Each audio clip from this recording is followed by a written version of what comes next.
그 어떤 칼럼을 보니까 또 답을 찾아보세요. 조금 더 부자 만드는 세 가지 질문이라는 네. 이제 아주 흥미로운 주제를 네. 하나 던지셨더라고요. 네. 칼럼에서.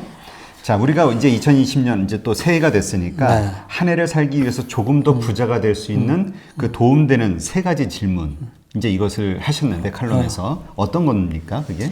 답 얘기하면 막 저한테 화내실 건데 그런 당연한 걸 또 얘기하냐고. 그래서 새해가 되면서 우리가 생각해 볼 게 이런 것 같습니다. 그러니까 장기적인 관점에서 올해 갑자기 뭐 내 가정 상황을 확 변화시키는 것이 아니라 작년보다 조금 변화시킬 때 그 변화들이 쌓여서 이제 큰 변화를 만들 건데 그럴 때 이런 질문도 한번 해보십시오라고 제가 말씀드린 첫 번째, 돈을 조금 더 벌 수 있는 방법 없나요? 이런 얘기를 하는 거죠. 물론 그 자영업을 하시는 분들이나 사업을 하시는 분들은 늘 고민을 하겠지만 급여 생활을 하시는 분들도 나름대로 이런 고민들 한번 해보시는 거죠. 조금 더 벌 생각은 없나? 제가 사업을 하기 전에 직장 월급 받는 생활을 할 때 제가 컨텐츠를 생산하는 회사 다니면서 칼럼을 썼습니다. 이코노미스트에 칼럼을 썼을 때 그때 보면 일주일에 칼럼을 4개를 쓰잖아요. 그러면 칼럼 하나 쓸 때마다 원고료가 나오죠. 네. 그게 뭐 한 해에는 그리 크지 않지만 한 달이면 몇십만 원이 되고 그게 1년 치면 몇백만 원이 됩니다. 근데 제가 그 글을 쓰면서 제가 느꼈던 건 뭐냐면 그 원고를 쓰기 위해서 어떤 거냐면 영화, 드라마, 예능 프로그램 이런 걸 보고 돈 이야기를 재밌게 써주세요 이래가지고 글을 쓰기 시작한 거거든요. 그래서 뭐 1박 2일이란 프로그램을 보고 노후는 1박 2일이 아니다. 나는 부자다 이런 나는 가수다 이런 프로그램이 나오면 나는 부자다라는 프로그램이 나오면 어떻게 나올까? 뭐 적벽대전에서 찾아낸 3가지 투자 원칙 뭐 이런 거예요. 그러니까 소재를 찾아내기가 제가 너무 힘든 거예요. 그걸 찾기 위해서 책도 보고 영화도 보고 드라마도 막 보는데 그걸 제가 즐기더라고요. 밤늦게까지 해도. 제가 어떤 얘기를 드리는 거냐면 직장생활 말고 퇴근한 이후에 내가 좋아하는 일로 돈을 벌 수 있는 일을 한번 찾아보세요.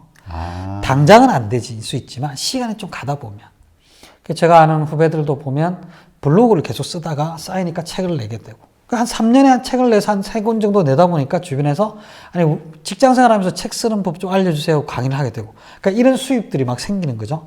그러니까 그런 것들이 한 회 한 회 하면 얼마 안 되지만 그게 쌓이면 돈이 든다. 그래서 커피 좋아하시는 분 커피, 차 좋아하시는 분 차, 그림 좋아하시는 분 그림 그리는 거, 아이들한테 책 읽어주는 거 다양한 것들이 돈벌이와 연결될 수 있는 부분이 있으니까 조금 더 돈을 벌 수 있는 방법이 없나요? 이걸 한번 찾아보자는 거죠.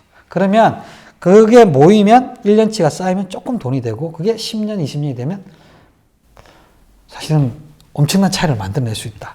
그런 얘기를 좀 드리고 싶었던 거죠. 첫 번째 질문. 그러면 이게 그런 거네요. 우리가 이제 뭐 일반적인 어떤 내가 주로 하고 있는 잡의 일을 하다가 돈을 조금 더 벌어야지 하고 전혀 그냥 돈 버는 목적으로만 전혀 별개의 내가 좋아하는 게 아닌 별개의 일을 알바로 한다든지 뭐 예를 들어서 뭐 요새 직장인들 많이 그 뭐죠 대리기사를 한다든지 뭐 이런 걸 하잖아요. 그러니까 좀 체력 소모적인.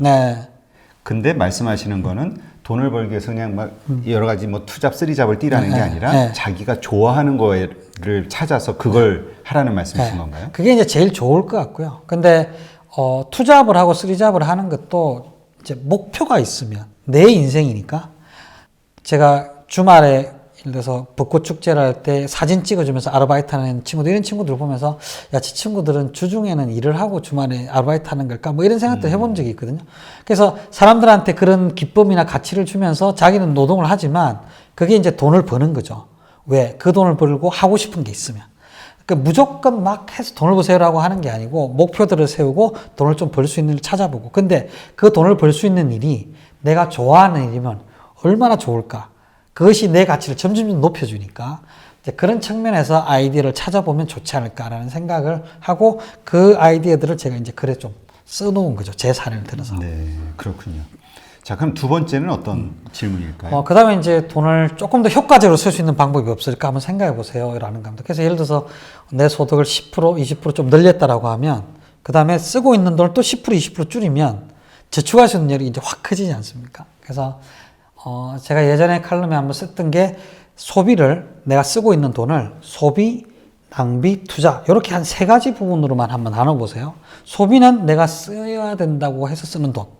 낭비는 조금 과한 것 같은데 이런 돈. 투자는 내 미래, 내 성장을 위해서 쓰는 돈. 이렇게 구분해서 한 달, 두 달, 세 달 통계를 내보면 야, 내가 낭비를 어디서 좀 줄일 수 있을까? 이런 것들 좀 발견하게 되고, 그 다음에 내가 미래에 위해서 투자를 하는데 좀 과하게 하는 것 같아. 라고 하는 부분도 있을 수 있고, 좀 적게 하는 것 같아. 그러면 이제 밸런스를 맞출 수 있잖아요. 그래서 그걸 좀 지혜롭게 하는 소비로 좀 바꿀 수 있으면 좋겠다. 그러면 번 데서 조금 더 벌고, 줄인 데서 쓰는 데 조금 더 줄이면 투자율을 확 늘려서 작년보다 조금 더 부자가 될 수 있지 않을까. 그런 측면에서 좀 줄일 수 있거나 효과적으로 소비를 잘해서 내 만족도를 더 키울 수 있는 거. 이런 것들 좀 찾아보시면 좋을 것 같다. 그 얘기를 드렸고요. 근데 어떤 분은 그런 얘기 하시더라고요. 네. 이게 정말 줄이려고 해도 줄일 데가 없다. 네. 나는 이거 정말 쓸 돈만 쓴다. 네. 이런 경우에도 줄일 수 있는 구멍이 있을까요? 이런 생각하시는 분들도? 진짜 없는 분들도 있을 수 있죠. 없는 분도 있을 수 있고, 정말로 내가 쓸 돈도 그냥 부족해서 늘 이런 분들도 있는데, 근데 저는 사실은 그런 분은 아직은 못 본 것 같아요. 왜 그러냐면, 우리가 돈을 다루기 제일 힘든 거는 뭐냐면, 기록하지 않다 보니까 어디로 가는지 몰라서 그런 경우가 많거든요. 근데 대부분 정말로 돈이 없어요. 아낄 돈이 없어요라고 하는 분들 중에 기록하는 분들을 거의 본 적이 없는 것 같아요. 그래서 기록을 하다 보면, 얼마가 됐든 내가 아낄 수 있는 분들 찾아 쓸 수 있게 되고, 그러면 좀 줄일 수 있는 것 같아요. 그러니까 혹시 제 얘기 듣고, 진짜 없다니까 이렇게 화를 내실 분들도 있는데 한번 기록해보고 줄일 게 없다라고 하면 얼마나 더 효과적으로 쓸 수 있을까. 내가 어차피 100을 쓴다라고 하면 그 100을 쓰는 게 나한테 가장 적절하게 만족도를 주는 소비로 약간 틀 수 있는 방향, 그것도 또 좋은 거죠. 더 줄이지 않더라도. 그러니까 가계부를 꼭 써야 된다는 말씀이신 거죠? 되게 복잡하게 가계부는 안 쓰더라도 어디에 쓰고 있는지를 기록을 하고 그걸 한 번씩 평가를 해보면서 내 소비하는 형태를 좀 자신이 파악하고 있는 거. 이게 참 중요한 것 같습니다. 네.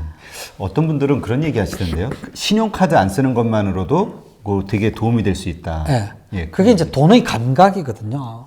우리가 예를 들어서 이 핸드폰을 놓고 이 핸드폰 얼마 주고 사실래요? 라고 물었을 때 현금을 주고 사는 분들과 카드를 주고 사는 분들이 가격 써내는 게 달라요. 그러니까 우리가 돈을 쓸 때는 우리 뇌가 고통을 느낀다고 그러는데 현찰을 내니까 현찰 낼 때는 훨씬 더 적게 쓰고 카드를 쓸 때는 고통이 없어서 훨씬 더 많이 쓰내는 거죠. 그러니까 돈을 쓸 때 되게 편하게 쓰는 거예요. 카드를 쓰면. 그래서 카드를 안 쓰더라도 돈을 줄일 수 있다는 거는 돈을 쓰는 감각을 우리가 느끼면서 쓴다는 거죠. 그러니까 훨씬 더 줄일 수 있다는 거고, 그건 아주 실제적인 겁니다.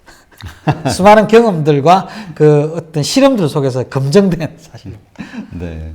자, 그럼 세 번째 질문은 어떤 게 있을까요? 네, 조금 더 불릴 수 있는 방법이 없는지를 찾아보시면 좋겠다. 그래서 제가 강의를 하면서 이렇게 손을 들어보세요라고 얘기하면 펀드나 주식이나 뭔가 투자를 하고 있는 경우가 30%를 넘어가는 경우가 잘 없는 것 같아요. 그래서 왜 그러세요라고 얘기 들어보면 대부분 다 위험해서요 이렇게 얘기를 하시거든요. 근데 제 칼럼에 자주 등장하는 펀드가 예를 들어서 인덱스 펀드라고 하는 건데, 코스피 200이나 S&P 500 지수를 추종하는 펀드들을 그냥 한 달에 10,000원이든 30,000원이든 50,000원이든 정기 적립식으로 투자해서 내가 적절한 목표 수익률을 두고 찾고 이럴 때는 경험적으로는 거의 리스크가 없습니다. 그리고 지나치게 내가 욕심을 많이 부리지만 않으면, 그래서 그런 방법들을 통해서 수익을 조금씩 늘리는 방법, 그런 걸 써보셨으면 좋겠고, 투자를 전혀 안 하셨던 분들은 투자를 좀 시작해 보세요. 그게 정말 중요합니다. 왜 그러냐면 지금 우리 금리 1%, 2%인데 이거 답이 안 나오니까. 그렇죠. 그런 말씀들을 계속 드리고 싶은 거죠. 제가 한 10몇 년 동안 강의들을 계속 하고 있는데 투자하는 비율이 별로 늘지는 않는 것 같아요. 지금 그러면 사실 그 걱정 때문에 그러거든요. 투자해가지고 주변에서 돈 번 사람도 물론 있지만 오히려 까먹은 사람들이 더 많아서 그런 경우도 있잖아요. 그러니까 이거는 투자 습관이 잘못된 거기 때문에 그런 거지 투자 자체가 잘못된 건 아니라는 거죠. 그래서 저는 좀 보니까 이런 것 같아요. 한 3년 정도 기간을 가지고 그 기간에 투자할 때 적립식으로 투자를 하시고, 왜냐하면 목돈 들어가면 사실은 대책이 없습니다. 시장에 따라서. 근데 적립식으로 하면 예를 들어서 10만 원을 투자하면 지수가 10,000원일 때는 10주를 사고 5,000원일 때는 20주를 사는 거니까 20만 원을 넣는데 30주를 가지고 있는 거잖아요. 그러면 7천 원만 돼도 이익이 나는 거죠. 그래서 이것을 강제적으로 떨어졌을 때 많이 사면 강제적으로 하는 방법이 정기 적립식 방법인데 그 방법을 통해서 투자를 하시고 목표 수익률을 6%면 6% 잡아서 목표 6%딱 됐을 때 찾는 거죠. 우리가 실패하는 건 뭐냐면 수익이 딱 날 때 더 나을 것 같아서 딴 데 적금들 다 찾아서 여기 다 넣고 떨어질 때 에이 이러면서 찾아서 그냥 딴 데 넣고 이러거든요. 그러지 말고 정기적립식 넣다가 수익이 딱 6%딱 됐을 때 찾아서 다시 적립식으로 투자하고 이러다 보면 적절하게 내 돈이 CMA나 정기예금에 들어가 있을 때는 은행 이자를 받고 그다음에 여기서는 6%뭐 이 정도 8% 나면 전체적으로 하면 금리보다 한 2에서 4% 정도 높은 수익을 얻어 나갈 수 있는 것 같아요. 그래서 그런 측면의 투자 방법을 쓰면 좋겠다. 이거는 뭐 20% 30% 수익은 나기는 힘들지만 안정적으로 장기적인 수익을 나는 거는 되게 괜찮은 방법이니까 제가 가끔씩 강의할 때 이런 얘기를 합니다. 이렇게 했는데 안 되면 저한테 연락하세요.